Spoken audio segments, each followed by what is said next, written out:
ജീവിതം ഒരു വലിയ യാത്രയാണ്. ആ യാത്രയിൽ നമ്മൾ എത്രയെത്ര പൂക്കളിലൂടെയാണ് പറന്നു നടക്കുന്നത്.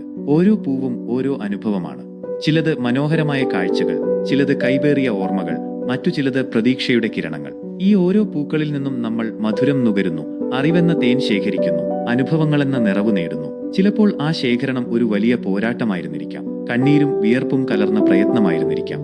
നമ്മൾ എത്ര വലിയ നേട്ടങ്ങൾ സ്വന്തമാക്കിയാലും, എത്ര അറിവ് നേടി സമ്പന്നരായാലും, ഈ മധുരം ശരിക്കും ആസ്വദിക്കാനും അതിന്റെ ആഴം മനസ്സിലാക്കാനും ഒരാൾ കൂടെയുണ്ടെങ്കിലേ ആ പ്രയത്നത്തിന് ഒരു പൂർണ്ണത വരൂ. ഈ ലോകത്ത് നമ്മുടെ ചിന്തകളെയും വാക്കുകളിൽ ഒതുങ്ങാത്ത നമ്മുടെ വിഷാദങ്ങളെയും ആഴമേറിയ സന്തോഷങ്ങളെയും നിശബ്ദമായ വേദനകളെയും ശരിക്കും ഉൾക്കൊള്ളുന്ന ഒരാൾ, ഒരു വാക്കുപോലും ഉരിയാടാതെ നമ്മളുടെ ഉള്ളിലെ പ്രകമ്പനങ്ങളെ അറിയുന്ന ഒരാൾ, അങ്ങനെ ഒരാൾക്ക് നമ്മൾ കഷ്ടപ്പെട്ട് ശേഖരിച്ച ഈ തേൻ നൽകുമ്പോൾ അത് വെറുമൊരു പങ്കുവെക്കലല്ല, അത് ആത്മാവിൽ നിന്നുള്ള ഒരു സമർപ്പണമാണ്.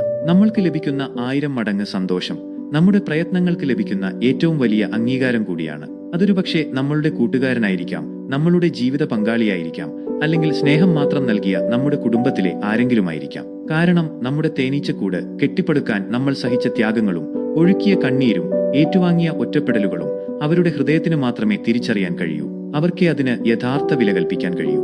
അതുകൊണ്ട് പ്രിയപ്പെട്ടവരെ, ജീവിതത്തിൽ തേനീച്ചകളെപ്പോലെ ഉത്സാഹത്തോടെ പ്രവർത്തിക്കുക. ഓരോ നിമിഷത്തെയും അനുഭവങ്ങളെയും മധുരമാക്കി മാറ്റുക. എന്നിട്ട് ആ മധുരം, ആ സ്നേഹം, ആ സന്തോഷം നമ്മളെ ഹൃദയം കൊണ്ട് മനസ്സിലാക്കുന്നവർക്കായി പങ്കുവെക്കുക.